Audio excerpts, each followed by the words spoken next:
A few days ago, 39 armed convicted felons recently recruited into Russian army straight from high security prisons deserted and started roaming free in the southern province of Russia, the Rostov province. All 39 were part of the storming suicide-like brigade called Storm Z.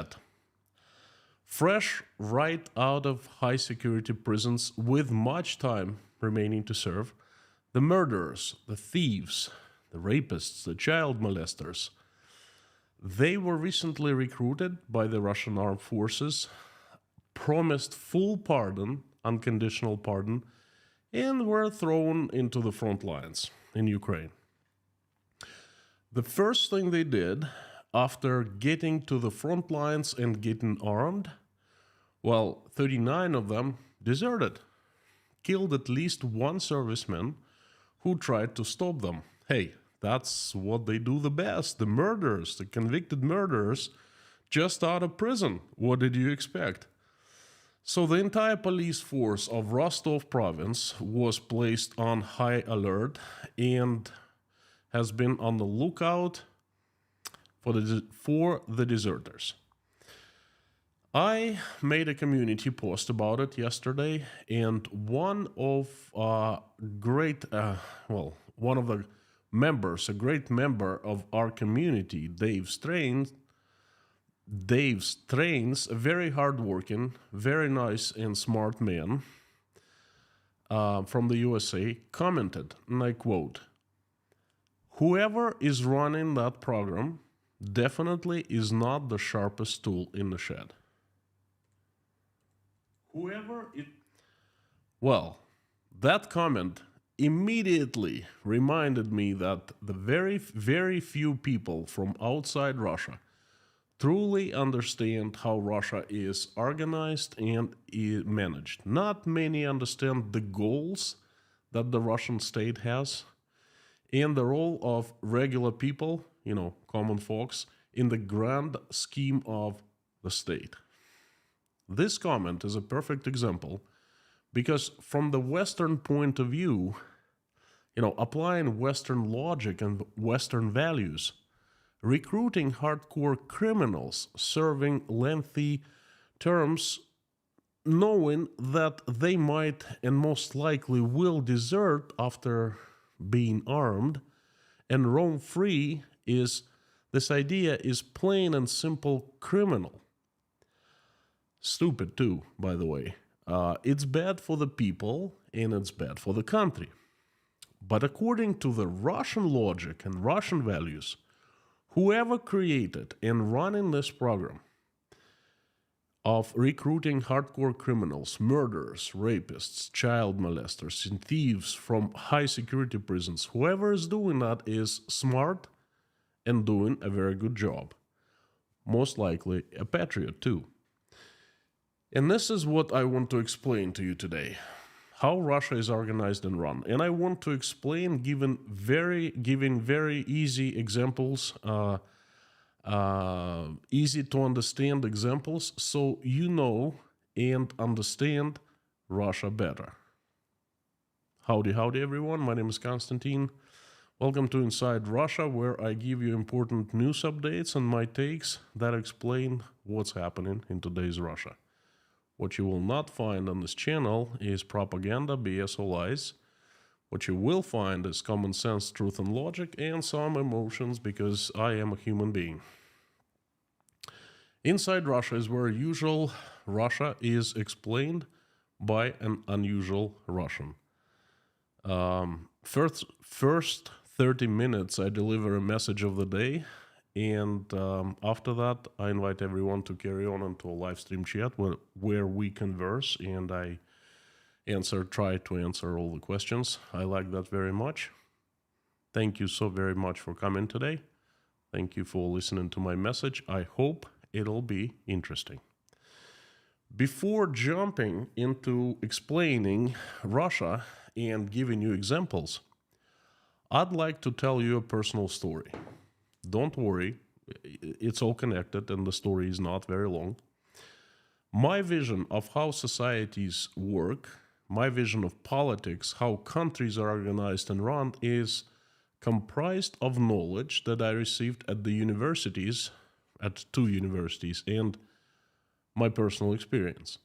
What makes my vision unique is that, I think, unique, is that I was formally educated in two universities in two countries and witnessed and experienced living in three different political systems, in societies with different political systems: the USSR, the USA, and current day Russia.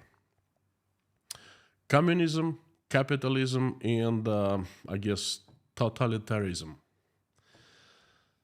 A major discovery that has made an incredibly strong impact on my life was learning of the concept of the public good. In a small town called Gorham in southern Maine, in a political science 101 class, it was a prerequisite to getting a bachelor's degree in economics, I learned of the concept of the public good. The public good is the services that are made available to all members of the society. The politicians' goals to serve the public, the voters, the taxpayers, providing public goods such as national defense, infrastructure, education, security, fire, environmental protection, and so forth. So politicians are voted with the goal to serve society, providing the public good.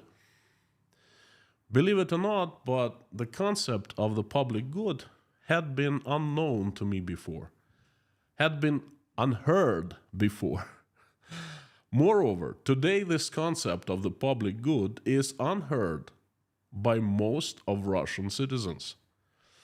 So this is the end of my personal story. Let's jump into explaining how Russia works.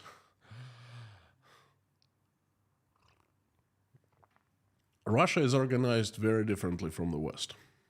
Unlike in the West, Russian government is an absolute power system called the vertical of power. There's one person on the very top, and he makes the ultimate decisions, the biggest decisions. For example, he makes such decisions as invading a neighborhood country and annexing its territories. You can call that person whatever you want: a president, a Caesar, a Tsar, El Comandante, a general, whatever. The name does not change meaning. Right underneath the big boss, there are bosses who are in charge of the government agencies or the branches of the government, such as KGB, police, state prosecution, investigative committee, the army, and the likes. They directly answer to the big boss. These bosses of each agencies directly answer to the big boss and take his orders. They are judged, their work is estimated by how well they execute his orders. But they are the czars of their own agencies. They are the ultimate bosses of each agency. They, inside their agencies, they are the law. They make their own orders and send them down below. And the orders travel downwards and reach lower levels, level after level after level. For example, let's take Russia's federal police force and look at how this vertical power works. The police force, the federal police force of Russian Federation, is headed by one guy, the top police general, the minister of police. He answers to the president and takes his orders.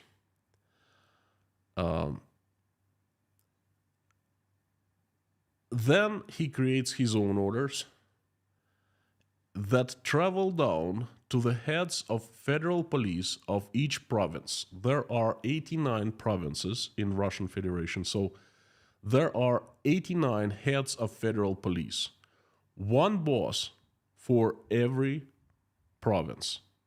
So it's a smaller boss, but boss nevertheless. He is the law in the province.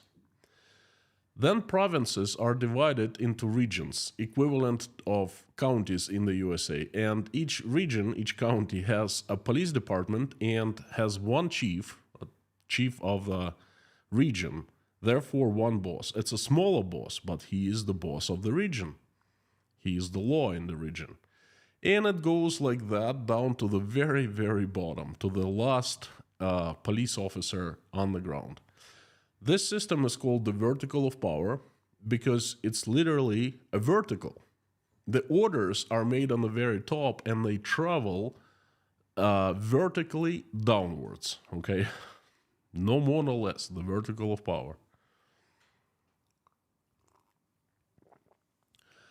The vertical of power is a state structure where the branches of the government do not balance each other and do not control each other, where there are no checks and balances. The vertical of power is a society system where the resources of society flow from one group of the government, one group of the bureaucracy, to another group. They do not affect the situation in the country in any way, and they do not improve the living conditions of the majority of the population. So, do you see the difference? In the West, the public good is services that are made available to all members of the society, to regular people. In Russia, the public good is ability to execute orders that are sent from the above to the bottom, from the top to the bottom, quickly and efficiently. You can't even call it the system of the public good. It's rather the state good. In return, those who serving the state in various positions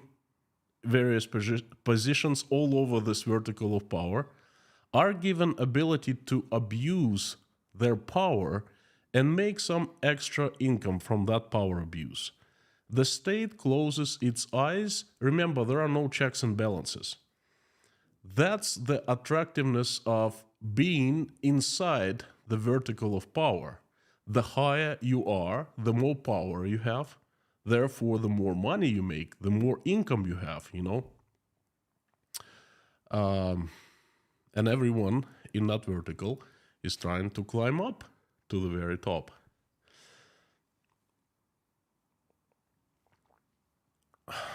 With a Western public good system, the beneficiaries of such system are people, regular folks. Their well-being is the goal.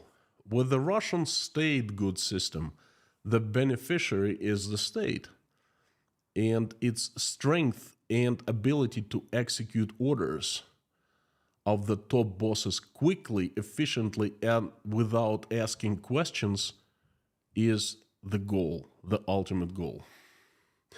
Now, folks, this is the shortest and simplest explanation that I could give you, and this is the easiest comparison of two systems. Now I give you the best part, the examples that explain how both systems work. Now, let's start with very simple, that we all know quite well. Police officers, patrol officers. A patrol officer in the USA is generally out there to protect law and keep order. A police officer is usually a human being. She is employed by a local municipality. There is no federal police force, at least in the United States. Her salary comes from local taxpayers. Well, for example, someone speeding and a police officer stops such driver. If speeding isn't bad and driver has a clean driving record and is nice to police officer, doesn't try to lie, get his way out of the situation, then most likely that driver would get away with a warning.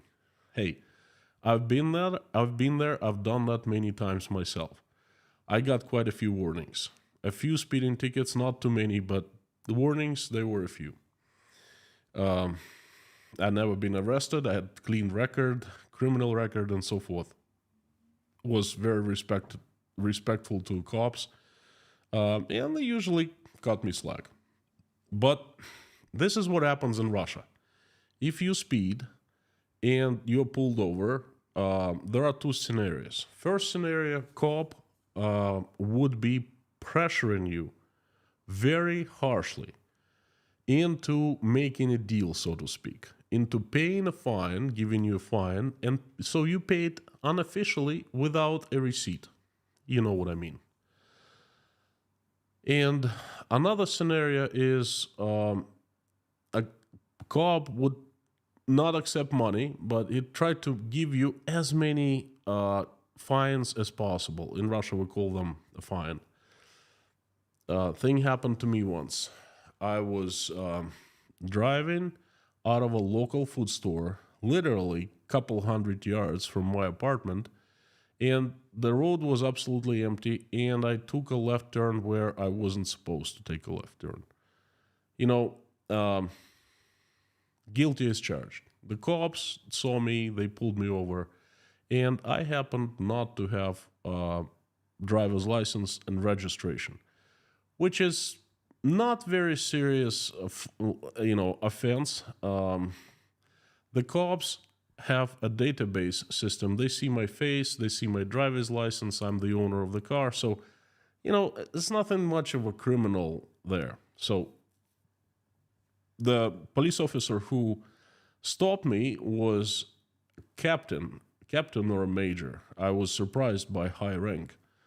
And he looked at me, he saw that I didn't have registration, I didn't have license on me. I just stepped out for a milk or something like that. It's not a big deal, couple hundred from my yards from my home, and I wanted to repark the car. So he started giving me out fines. One fine for not having my headlights on. One fine for driving without license. One fine driving without registration. Another small fine. And I said, well, what are you doing? He said, well, if I give you a fine that you took a left turn, then you're gonna pay $50, okay? But for one fine, if I give you 4 small fines, combined, you'll pay like 20, which is not a big deal. To you, it's better. I said, but wait a second, how come? He looked at me and said, you know what? I have a plan. I need to give out 15 fines today.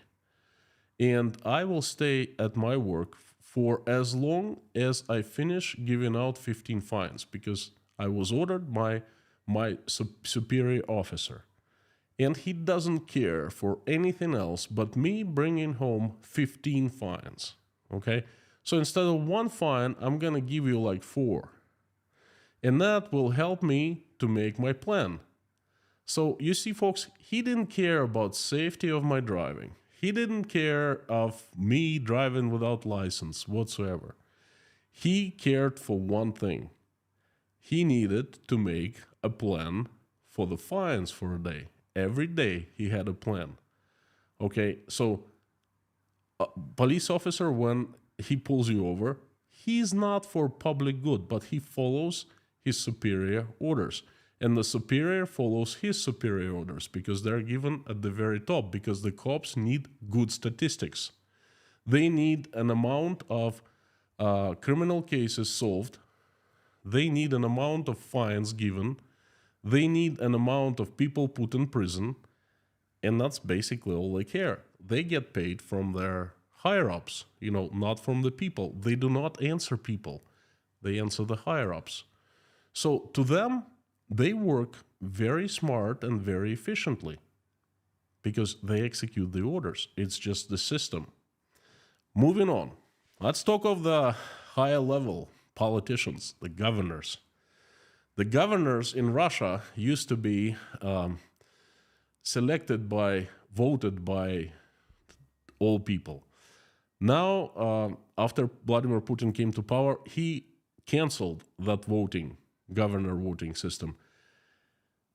They changed the law, so the governors were given a job and sent from Moscow. The president, the big guy, the commandante, he was appointing governors to Russian provinces. And after a few years, quite a few years, 10 years or so, they changed the law to return this voting process, but it's quasi-voting, if you know what I mean. Somehow, always those governors who need to take seats, they win, if you understand, okay? So, when the governor is sent to the province by Moscow officials, and it's probably not just the top guy, but his friends around him, perhaps 5 or 6 people decide who's going to be given the governor's seat. So when the governor is sent down to a province on the ground, then the governor has 2 goals. First goal, and this is the most important goal, he needs to keep public order. The last thing that the Russian government needs is public unrest, revolution. Nothing even remotely close must happen that would upset people. God forbid they go to the streets. That's the death of the government. You know what I mean? You'd be just fired immediately. The second goal of the governor is to generate money flow to certain people up ahead, up there, into their pockets, So basically there are 2 primary goals, nothing else. Of course, there are formal goals. We need to make people's lives better, but, it doesn't work that way. Now I'm going to give you a personal example. Well, in the West, the governors are elected by people to do a job of implementing public policies that make people's lives better. So that's the difference. Now, let me give you another example from my personal life. Quite a few years ago, I was given a job to revive a nearly dead manufacturing plant. There had been very bad management, theft at the plant, and a group of 50 employees had not been paid for 2 years.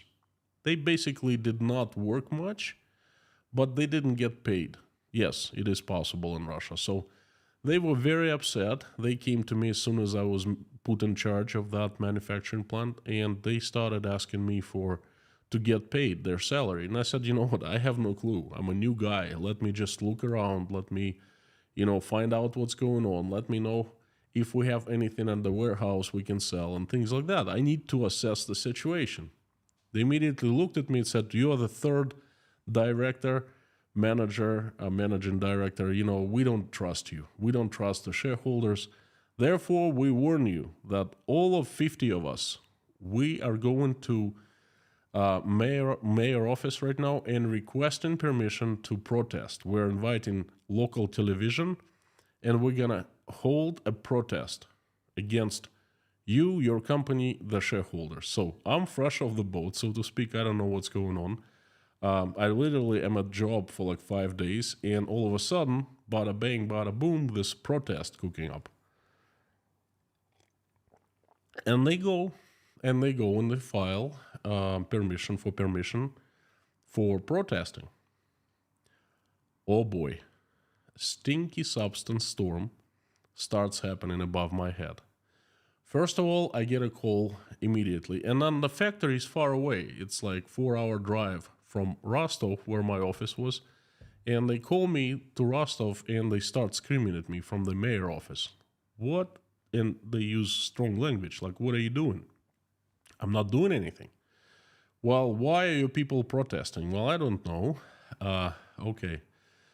They threatened me. Oh, you're gonna regret that. So local cops immediately call me and they start screaming at me, start threatening me. We're gonna do this to you. We're gonna do that to you. I said, why? I haven't done anything. I haven't broken any law. Well, your people are going to protest. I explain the situation that I'm a new here, and they threaten me. So the next call I get from Tax Revenue Service, the IRS, they give me a deal. Okay, they offer me a deal. They say, you owe so much in taxes to the government. If you pay salaries for 2 years, we're gonna forget your, tax debt. I said, what? You can't do that. I said, of course we can. We can do anything. I said, well, it's gonna be illegal. They said, well, do you care about having troubles with local cops and local mayor and so forth, or you care about legal, illegal? I said, no, I'm not playing this game, I don't want to break the law. Because if I agree on the scheme, that's going to be committing a crime. And then the cops who probably recording my conversation at the time, that probably just get me by the hook, with a hook. So anyway, the local people at the site, at the town where my plant is, the plant is closed, it's dead, okay? They can't do much. So they call their superiors. The politicians call Rostov province politicians, cops call province cops, and IRS people call IRS people, province IRS people. So then I get a call from a general in Rostov. And of course he starts threatening me. Then he starts begging me. He starts, using carrot and a stick, so to speak, at least threatening to use a carrot and a stick. Then I get a call from none other but deputy of governor. Oh boy, he starts screaming at me. And for one thing, for people organizing a protest, and it's going to be a huge scandal. And all they were afraid of, that scandal would make it to the federal news. Then it would not look good for the governor and his team. And then it got to the governor, okay? And when the governor called, I didn't take the call. I said, you know what, that's not my level. Let the shareholders, the big guys, the shareholders of the plant, let talk to him. And they actually talked to the governor. They made some kind of a deal. That deal did not involve me. They made a deal. I don't know what they promised the governor or someone, the cops or whatever. But they set up a schedule. They went out to the people and they promised, they gave them some promissory note that when I saw what was happening, and I kind of had a smell that it was not good. They weren't going to follow up. They weren't going to keep their word. So I stayed at the job for a couple months and I quit because I saw that the bad things were happening. Okay. But that was the moment when I got up close and personal with the government, Russian government, pretty much for the only time in my life. And I understood then all they cared was to keep everything quiet. They didn't want to have even the slightest chance of any kind of protest. They were willing to do anything, to negotiate anything, so we could keep our employees or former employees from protesting. Because that is their goal. They don't care of anything else, okay? That's their KPI, key performance indicator. If they blow it, if there's a protest and it gets to federal TV, federal press, then not good. Let's move on. Let's talk about the mobilization center people. We all know that September 21st mobilization was announced, and in Russia, although Russia is not officially at war with Ukraine, it's called a special military operation, although it's the war, Let's not kid ourselves. And Vladimir Putin, about 8 months ago, signed a decree mobilizing 350,000 Russian men into army to go and fight in Ukraine, to kill Ukrainians. Now, this how system mobilization works. let's suppose you are in the West and there's a war going on and there is draft. The draft people, the draft center people, they would be looking for at country's men, and they would be judging whether men are healthy or not, because it doesn't make any sense to send an unhealthy person to the army, because unhealthy person would not perform duties. Okay, won't be able to become a good soldier. An unhealthy person would be a liability and a risk to other soldiers. So soldiers need to be healthy, physically healthy, in good conditions. Well, that's common sense and logic. That makes sense, right? But in Russia, things are a little different. Mobilization officers are part of Ministry of Defense, and at the very top, the Minister of Defense sends an order to everyone in the mobilization centers. First, to the head mobilization officer of the province, your plan is to mobilize like 15,000 people, just for example. And this chief mobilization officer of a province, he has many districts. He divides basically that number into districts, and he sends orders, plan, to every single mobilization officer in charge of mobilization center. So this guy, the mobilization center sitting, and all of a sudden he gets an order, let's say 100 people must be mobilized within 10 days. What does he do? He mobilizes anyone. Healthy, unhealthy, young, old, it does not matter, because he does not have the goal of mobilizing healthy people, healthy men. He has a goal of providing 100 bodies, no more, no less. That's why there have been reports all over the place that nearly blind men were mobilized, men with one kidney, men with diabetes, men with heart disease, with chronic disease, all kinds of disease. The army gets men at the front lines, and the officers get upset, and they go, who did you send us to? And the mobilization people come back and say, you know what? Shut up and work with who we sent you. We did our job, you do your job. And that's it. And this is how things work in Russia. Now, let's talk about Russian doctors. Doctor also works for the government, gets paid from the government. If there are two kinds of doctors, private doctors and public doctors. Public doctors are free. Private, of course, just like anywhere else, you gotta pay good money. The better a doctor is, the more expensive his time. So my dad always had a heart condition, high blood pressure. And he was going to the same doctor after he returned to Russia from Czech Republic for about 8 years.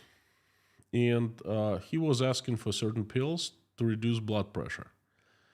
And, we had a conversation with my dad and one day, and I told him many times that blood pressure is up to what you eat, the diet. If you cut on fats, if you eat fruits and vegetables, then the blood pressure would go down. And Dad didn't believe me. He got into a hospital it's like a little problem, and he spent 3 weeks in a hospital. Nothing major. He got out, and his blood pressure was normalized because he ate special food in the hospital. He didn't eat any meat, any fats. So he went to his doctor, and he said, "Doctor, very strange phenomenon. My blood pressure is down, but I have not been taking pills for 2 weeks." The doctor looked at him and said, "Well, you were on diet." And Dad asked him, "What do you mean?" He goes, "Well, your blood pressure is up to what you eat. If you eat certain food, it'll go down. If you eat certain food, it'll go up." And Dad was furious. He said, "How come you were giving me pills for 8 years?" And the doctor looked at him and said, "Well, you never asked me. You always asked for a pill to lower your blood pressure. I gave you pills, but you never asked me how to lower your blood pressure in a normal way." And that's how many doctors work. Now let's move on to teachers.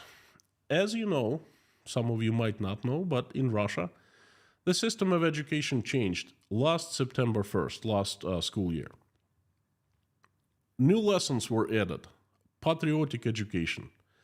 I think they called the talks of importance, something like that. But every single teacher is obliged to have at least 1 hour per week to spend with school children to tell of Russian, how great Russian state is, how great Vladimir Putin is, and all the things, how great Russian world is. There are Satanists and, enemies all around us, and they want to destroy the mighty Russia and blah, blah, blah, And the teachers, they don't really care about, most of teachers, they don't care about these lessons, but they are obliged to conduct the lessons. And they conduct them, and they don't really say much. They don't teach much. They don't propagate much. Yet they do it. Why? Because they are given orders by the principals, and the principals are given orders by the Ministry of Education in Moscow. It goes the vertical of power. The order is made on top, and it goes down, travels downwards, okay? Teachers could care less, but they simply doing their job. Let's move on. Riot police. My personal example.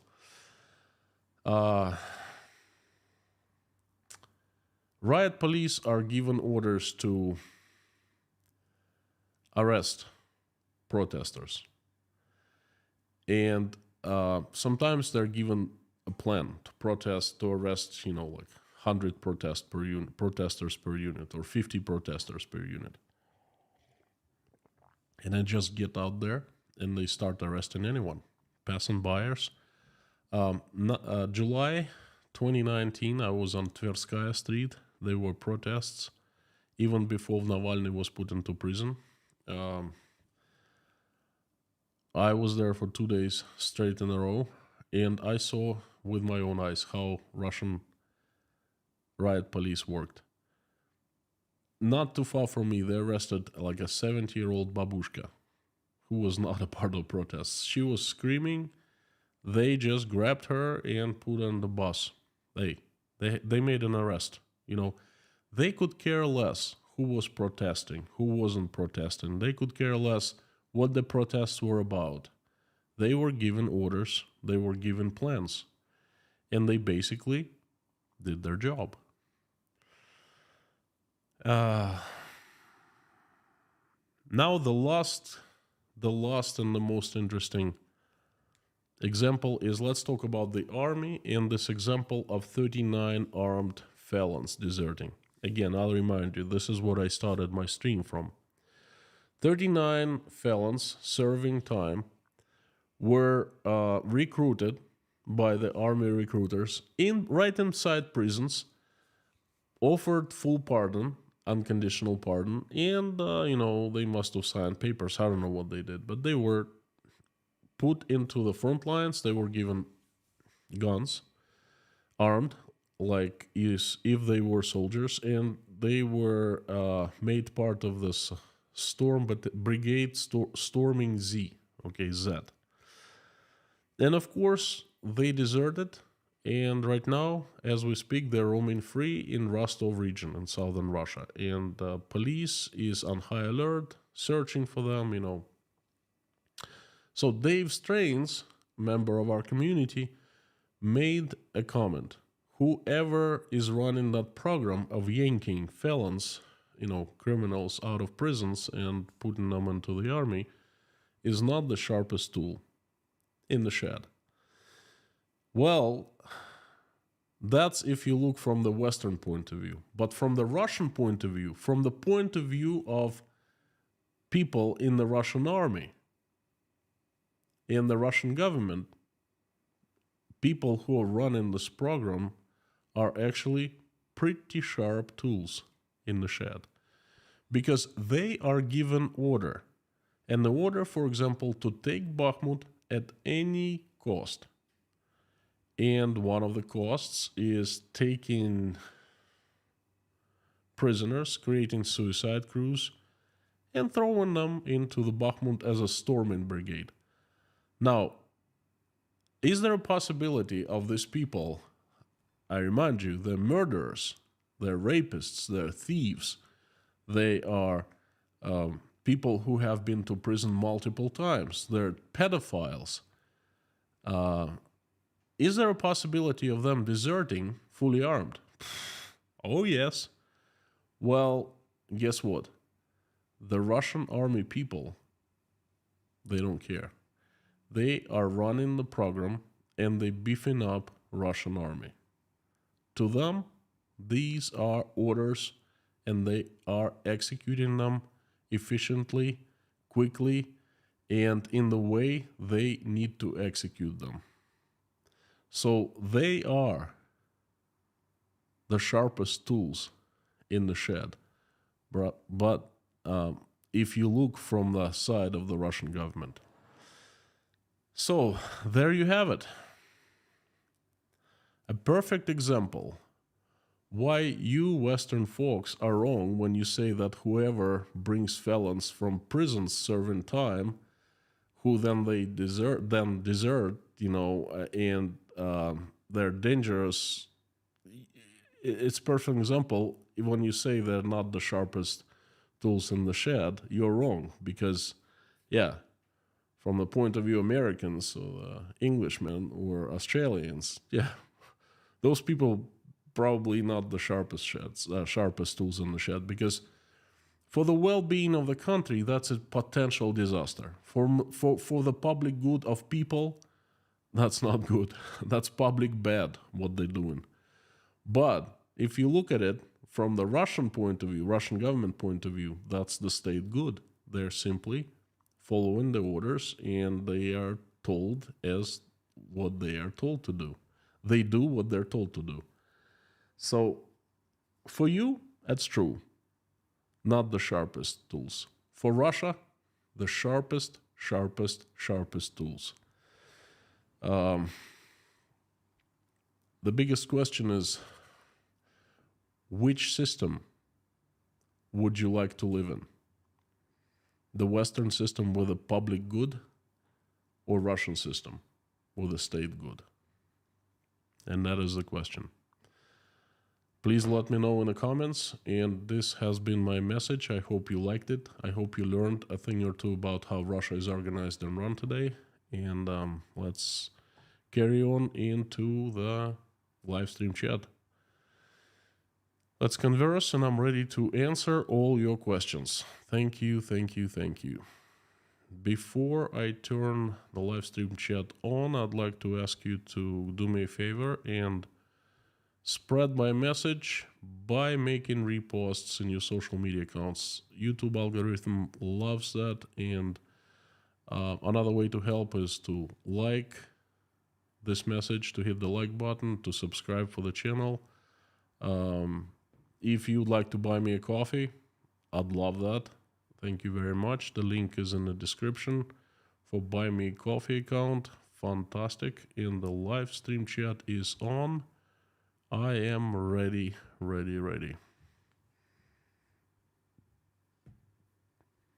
I have two questions to you. How did you like my message? Did you find it interesting? And the second is, would you please tell me which system would you like to live?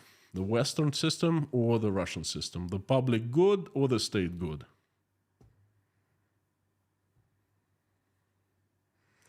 And boy, that was a difficult message, to make it simple.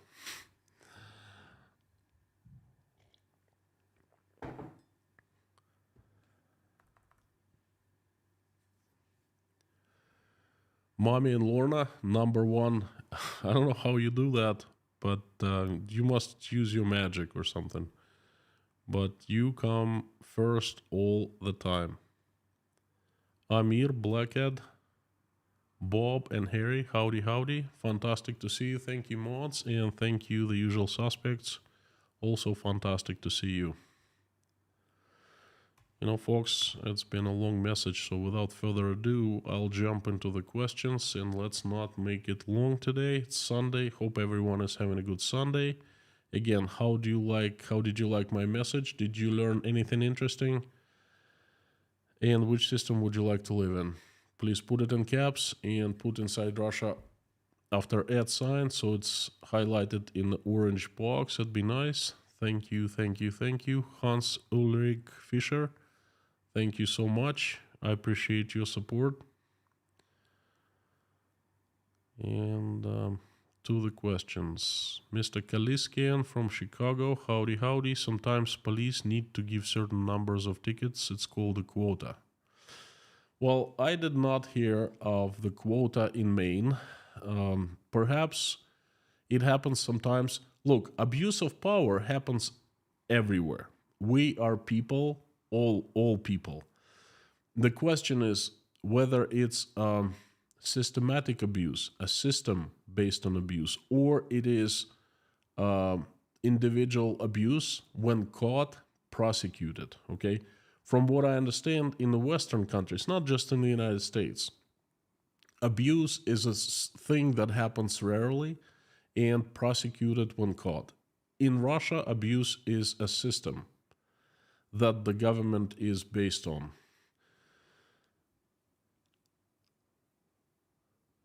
Sam K, howdy. Blackhead, hello, hello. Bob S again. Engineer X, how long until Ukraine-Russian war will last? Good question. My bet it'll be over in this year, 2023. I hope it'll be over as soon as possible. I hope the bloodshed stops, and I pray, invite everyone to pray with me every single day. We'll see. OHMS, thank you so much. Good to see you back. It's been a long time. There's a certain Florida governor trying to turn the state into a Russian oblast. Fox, would you please do one thing? Do me a huge favor. Let's not discuss American politics here, because this isn't called Inside America. It's called Inside Russia.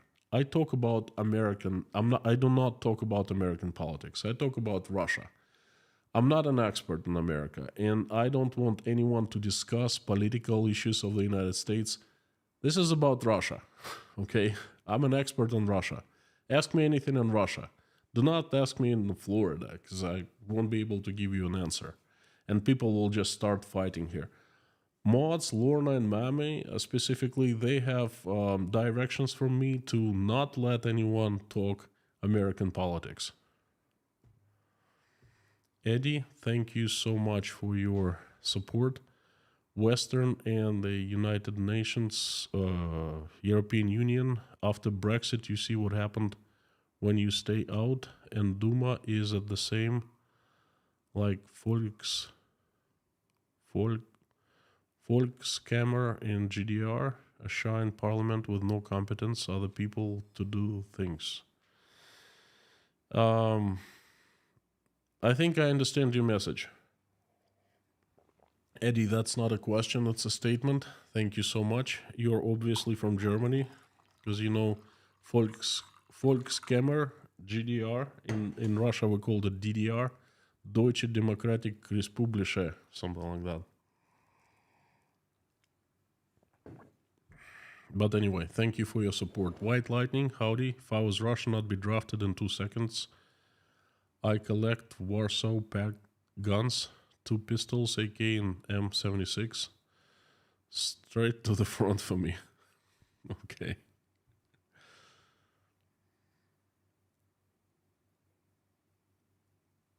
Pinda the Peanut from Rotterdam. Howdy, howdy. Pamela D. Polo. It mirrors the Russian system.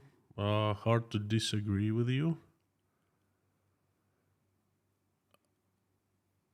Jay Isha.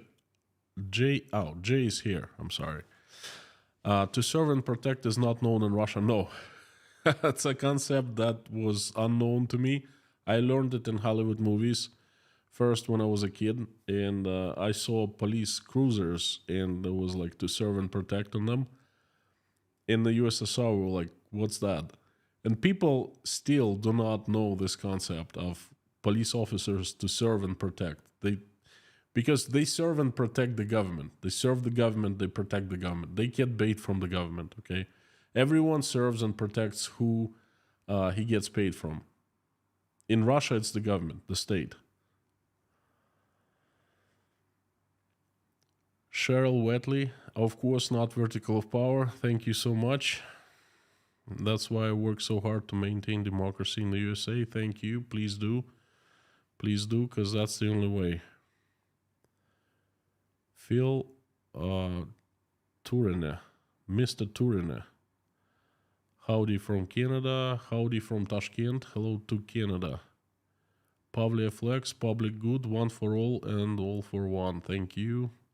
Dark Shadow, if Russia cure corruption, it'll be most desirable country to live in. Agreed, but I think that the problem is deeper. It's not about corruption, it's about the system. As long as the system is in place, the current system, corruption, you will not be able to get rid of it. You need a different system. You need to get rid of the government.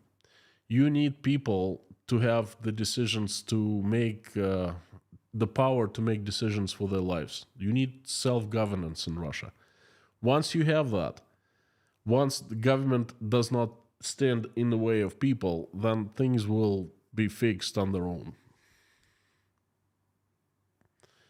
Dean Spooner, howdy, howdy. We pray for your church every single day. We continue praying. I would choose for the good of people any day. You summarize well what I had thought of Russia since reading books about the USSR. Well, the USSR is back with a bang, so you are right. What about Cuba? Wayne Gwynn, hello, Constantine, very formative as always. Thank you. Have to leave now. Barbecue. Have a good one. Have a piece for me, please. James Fredericks from Central Canada. Howdy, howdy. Michael Silberg. Thank you. Super chat is limited to 50 characters now. I don't know. I have not limited it in any way.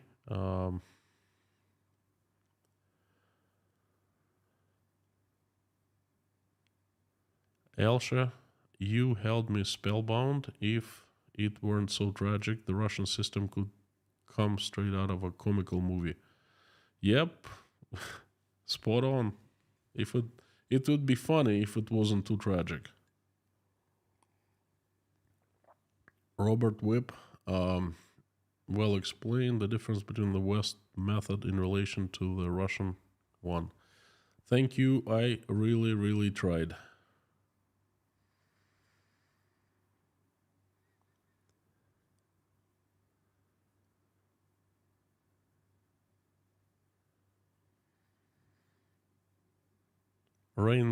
Rainmaker 39, by the way, I watched Tetris, really good film, worth watching if you can stay awake. So far I had 2 tries and every time I fell asleep. There's one recipe, I just need to sleep more at night. Dirk, howdy, howdy. Just Dave Strains.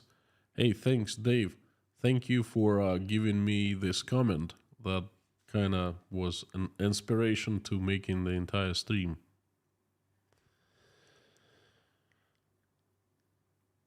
L. Bailey, in Russia and other autocratic states, the purpose of the people is to serve the state. In a democracy, ideally, the purpose of the state is to serve the people. Couldn't have said better myself. Thank you. I wish I had this phrase before I was making the stream so I could say it. Michael Silberg, thank you. It is possible that Kremlin wants society to be not too organized and calm to prevent China from thinking it can easily come in and control people. No. I disagree with you on that 100%. Kremlin wants one thing.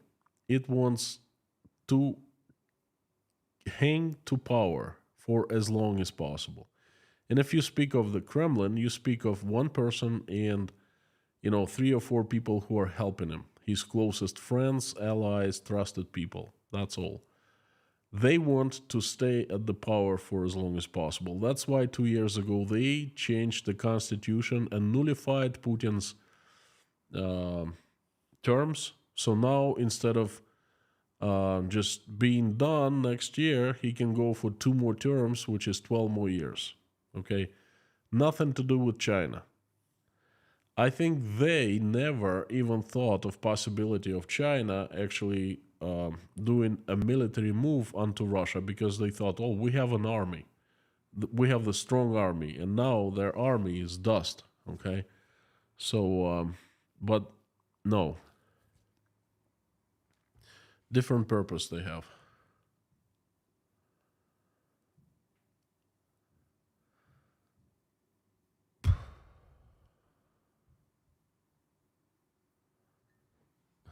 How do you make holy water? You boil the hell out of it.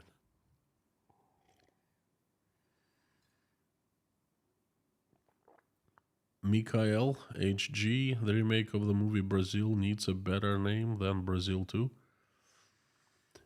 Are you talking of a real remake, Brazil? Or are you talking about Brazil being Russia? If it's Russia, you mean then the good name would be Brazil Z. Brazil Z.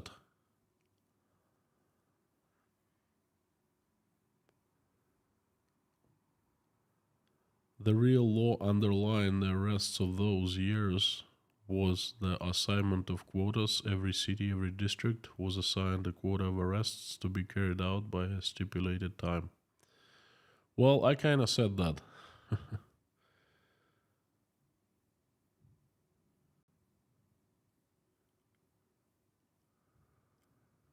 Dark Shadow, what is your prediction of 2024 elections? There will be none, at least as not as planned right now.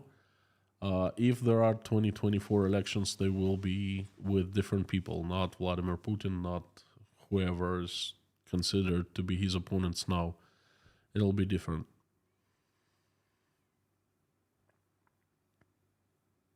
Jeff, in Russia, video game plays you. You know, not really, but the idea is the same, yes.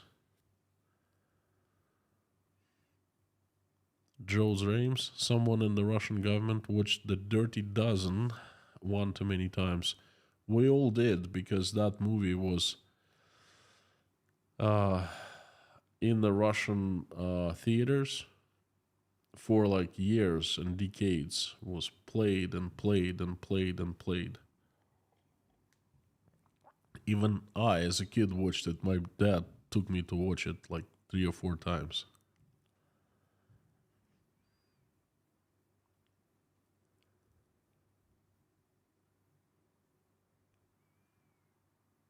Jens Jensen, won't it be difficult to get the general Russian to take an interest in politics if it's not, if this is not to happen again? I think it'll be difficult to get the general Russian to take an interest in politics because first a general Russian needs to understand what has been happening to Russia, to realize, to learn, okay?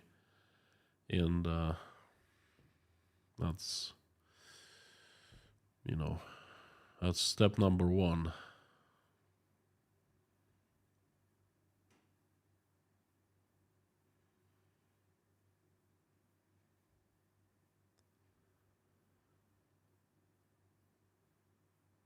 Peter Grant, I'm not sure what you mean by Sergey. Brianna B, howdy Brianna. Great to see you. The CCP has already changed maps showing Manchuria and Vladivostok with the old Chinese names now. I have heard that too. I wonder if Russia collapses, will countries like Finland make claim for land back by force? I don't know. We will see. I think that Finland will not make claims by force. Not Finland, because Finnish are very peaceful people, okay? If they would want to take their land back, they would have to they probably would go to international court or something like that. Look, long time no see. I hope all is well, Brianna.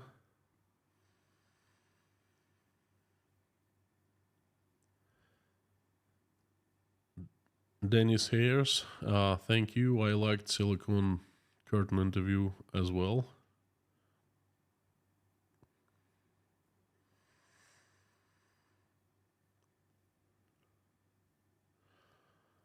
Joe James, Henry Kissinger turned 100 today, which is absolutely insane.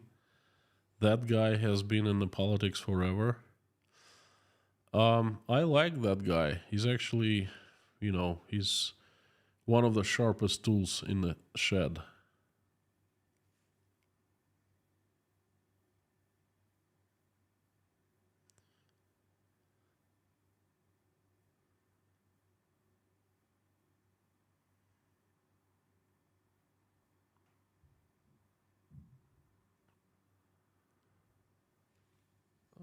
James Williams, good to see you and the mods still asking the important questions and dispelling the ridiculous statements coming from the Kremlin.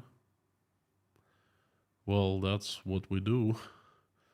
How likely it is that the rebellion in Belgrade will have an impact?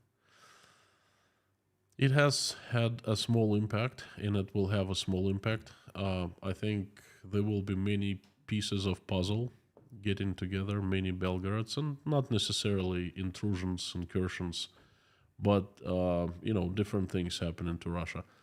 And basically, Russians will be thinking like, "What the hell is going on?" More and more. Okay.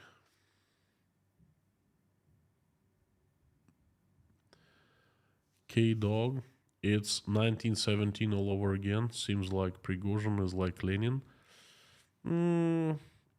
1917, yes, in some ways. For example, those white emigres, people who have left Russia, about the same number. 3 million, 100 years ago, 3 million now, give or take. Prigozhin is Lenin, far from Lenin. Prigozhin is a criminal. He's a dead man walking. That's what he is.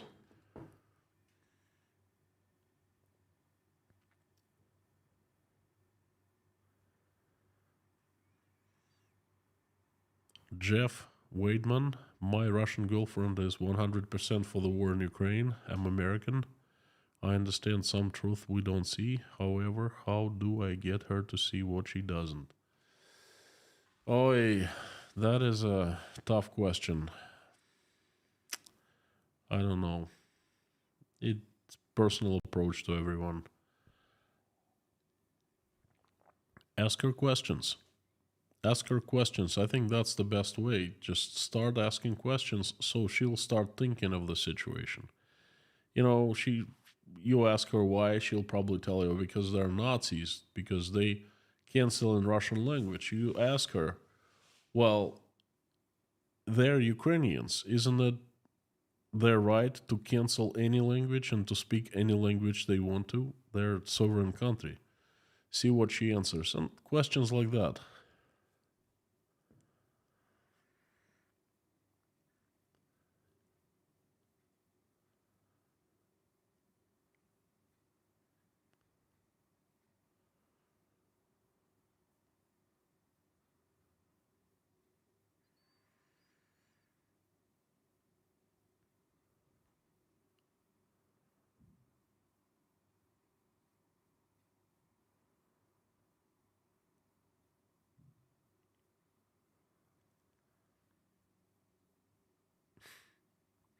James Rhodes saying modes are sharpshooters and trolls be advised, and couldn't agree more.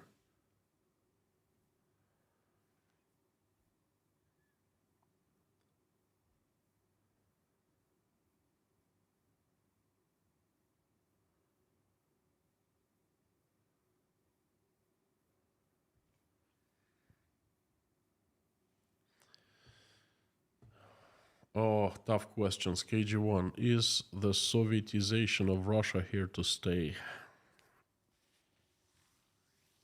I hope not. I hope not. At this point, I'm not so sure. Um,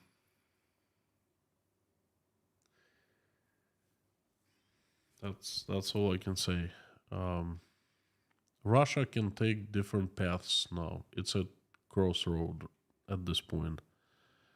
It depends on which path we take, then we'll be able to say whether the Sovietization in Russia is to stay or not.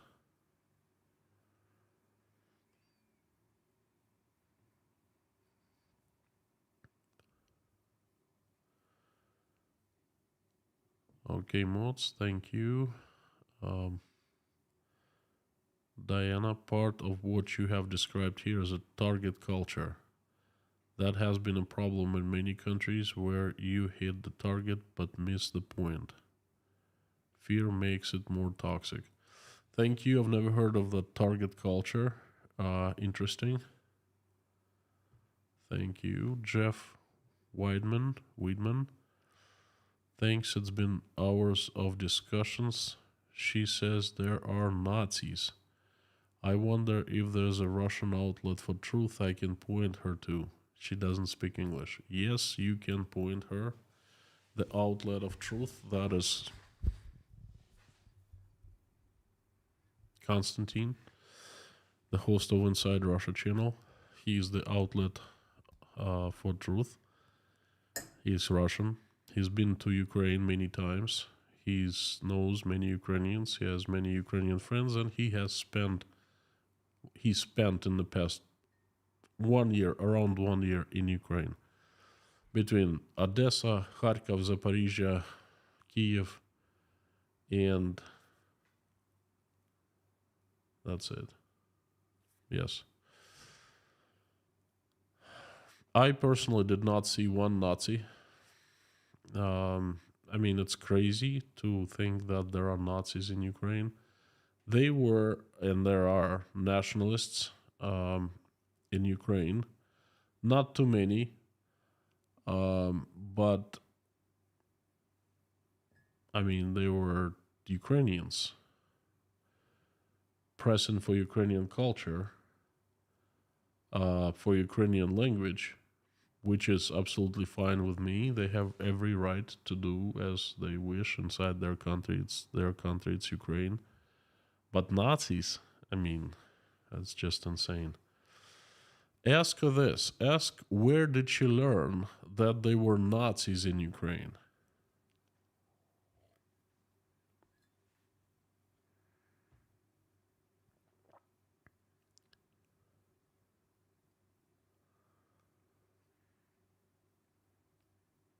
Nasietka, thank you so much. Thank you for your help and support. And Inside Russia, I saw you on another person's live stream. And what person is that? I don't recall going on any live stream for quite some time now.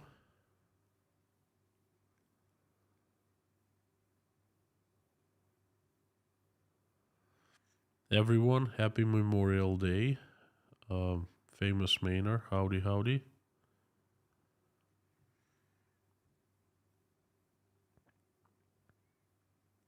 Kathy Wolchak Holtz, thank you for your message. I enjoy them every day. Thank you so much, Kathy. I appreciate it.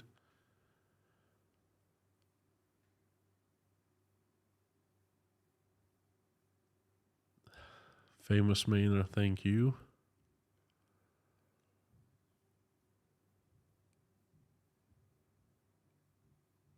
Scott Nesbitt, howdy, howdy. Well, folks, I think that it's time to wrap it up. Oh, it was an interview. RC Bosco. It was not a live stream. It was a video, pre-recorded video. The channel's name is Silicon Curtain.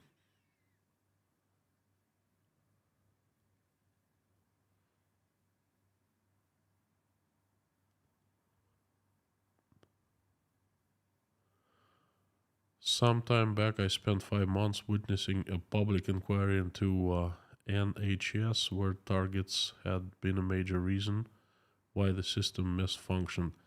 Diana, thank you so much. Please tell me, has it been fixed or not?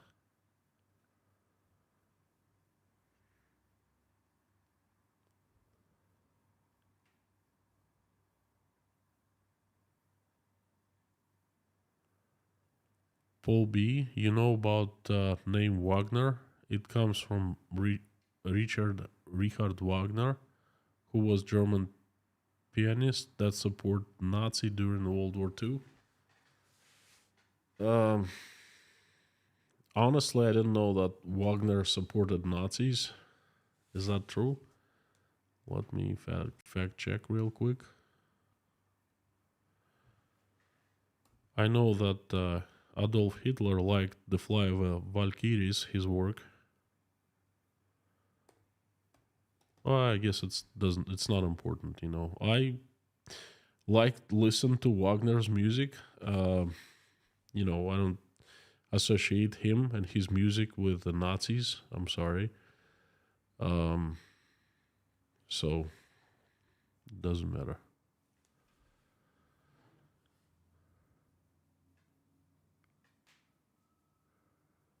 JD, oh, the last question. It's not a matter of whether Russians are stupid or smart. Well, my thumbnail is different. Okay, sorry if you misunderstood. Um, it's not that Russians are smart or stupid. It's what Westerners think that is not so smart in terms of public good for the country. Russians consider very smart. So that was the name of the stream about, but not about the Russian people. Um,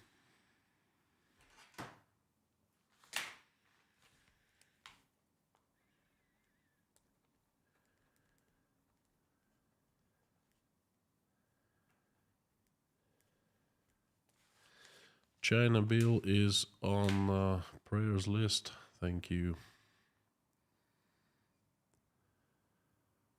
Brianna, I was happy to hear you give a shout out to Malina MacLeod. Shane, you are an excellent host, and I would love to see you stream with her someday. Thank you so much. I'm a big fan of Alina. She's a great YouTuber.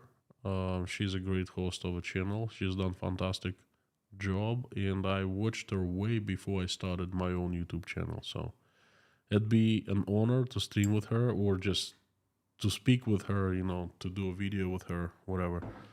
It'd be nice if she came to Tashkent. She's a travel blogger, so it'd be nice if she visited Uzbekistan and would show up for Tashkent Breakfast Club. It'd be fantastic. Anyway, folks, thank you. Hope everyone is having fantastic Sunday. Let's finish the stream by praying. I invite everyone to pray along with me. Thank you so very much. Let's do it.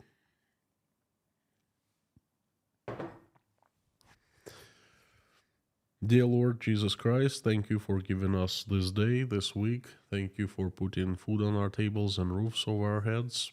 Thank you for surrounding us with people who we love and who love us. Thank you. Please keep our children safe and healthy. Please give us wisdom to keep the skies above our children's heads peaceful and raise them in a way that when they grow and become adults, they will make this world a better place. They will do a better job than we have done. They will not be engaged in any wars. Dear Lord, please help stop the bloodshed in Ukraine. Reach out and touch the hearts and souls of people who are responsible and who are capable to make the decision to stop the bloodshed. Reach out and touch the hearts, souls, fill them with love, empathy, remorse, mercy, forgiveness, so they wake up from this lethargic sleep and stop the bloodshed. Please help everyone who has been affected in Ukraine by this terrible tragedy. Answer their prayers and make their wishes come true. Dear Lord, please send angels to all Ukrainians so the angels keep people away from harm's way and help my country. Send the army of your strongest angels with sharpest swords, led by Saint Michael in shiny armors, to come down to this earth and get rid of the demons that have hijacked my country. Please have Saint Michael and his angels run Russia and make it peaceful. Dear Lord, please help all people who are traveling, send them safe travels, and all people who are asking for asylum, seeking asylum right now, especially families. Send help and good people their way. Please help all the sick, the hungry, the homeless, the jobless, the ones with low self-esteem, the ones who are not happy about their lives, the sick. Please help them. Please shine your heavenly light upon those people in dire situation. Please surround them in your warmth and send them your love so they feel better about their lives. They get up from their knees, stand up, stand tall, and will have a good chance of becoming happy again with your help. Dear Lord, please help all the pregnant women who are trying to make this decision whether to keep their babies or not. Speak to them so they make the right choice with your help. Please help all the single mothers who are struggling, raising their kids, trying to make ends meet. Send them help. Please help all Ukrainians who are suffering from Russian strikes right now. Please help and bless those who are helping Ukrainians, who are opening their hearts, wallets, doors, praying for them. Please bless them. Dear Lord, please give us all peaceful skies, regardless who we are and where we live. Thank you so very much for bringing us all into this virtual place and creating this community. Thank you for allowing us to congregate here virtually and pray.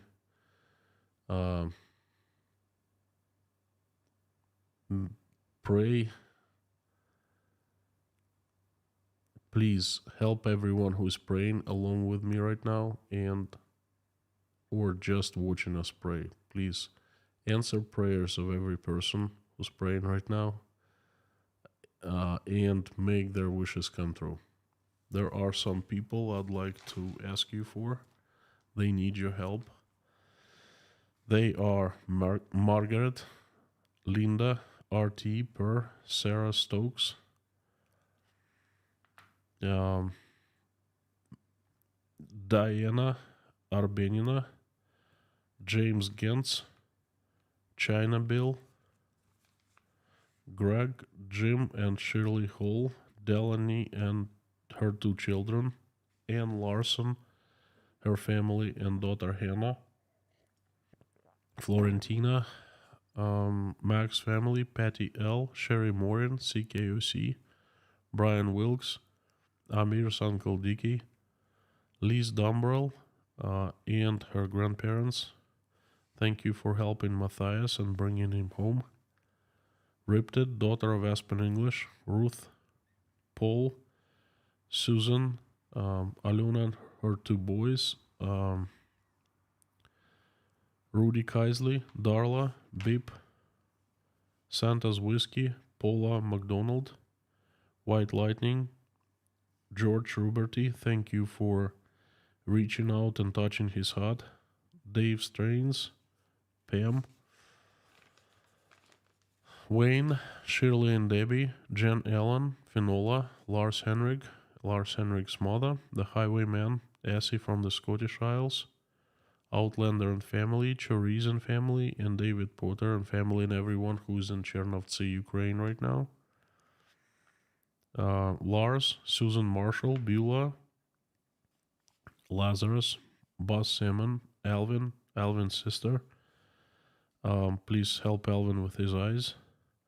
Teresa D, Terry Carter, Joe and Lee McMahon, Meta Spencer, Deanna and her family, Bree's friend, Caroline, Albina Fell, Michael Yukon, Joel, Leif, Karin Vasseur, Pamela J, Daniel 9, Lindsay, Larry, Brittany S, Elena, Natasha, Jake, Michael, Oля, Dasha, Sky, Bonnie, Svetlana, Janine, Michael Milkovitz, Marlene, Paul Binns, Richard, Mallory M, Dirk Misler, Linda, Richard Burris, Angelica at Life, and Scan Family's grandson, Barb, Randolph, Nelly, Arkady, Yuri, Doug, King Nero, Gaby Hyman, Donald, Deborah, Lisa's son, Jade, Kaltenberg, Allison Dave Moyers, Maureen M. and her sister, Mr. Hanson, Heidi, Ashley and family, Matt, Bob, Mr. Dean Spooner and his church called Our Savior Lutheran Church, Lisa Kumrian, Jacob, Adam Oliver, Amy, Maggie, Carmen's sister, Vladislav and Sergey, Susie Mailer, Gina, Wayfarer, EMS paramedic Liz, Lori Miles' husband, Sherry, Layla, Philip's mother, and Thomas Fall's mother. Also would like to ask for a few special children. They are Cadence, Coulter. Please help Coulter. Send your angels and send recovery. Please help parents. Give them strength to go through hard times. Maverick, Sebastian, Terry, Madi, Ansley, Karin Vasseur niece. Thank you so very much. Please send them all recovery and send their families strength. Also asking for all children from Ukraine who have been affected by the tragedy. They're all children from Russia who also have been affected, and please send recovery to all children in the world who are not feeling well right now. Send every child an angel so things will get better. Thank you, dear Lord Jesus Christ. Thank you so much. Amen. My friends, thank you.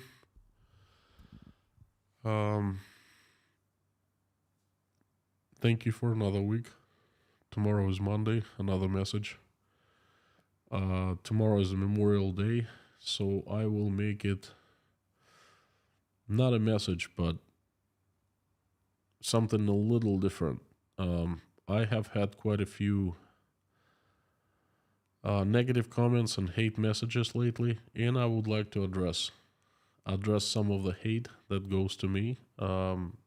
Some questions and comments I feel that are important, and I think that people need to hear my opinion on them. So tomorrow is going to be myth busting again. Thank you so much. You're absolutely awesome and you rock. Please come back tomorrow. So we will see each other at the usual time. And before I go today, I would like to ask you to do the usual, to say out loud with me the usual: Carthago delende est.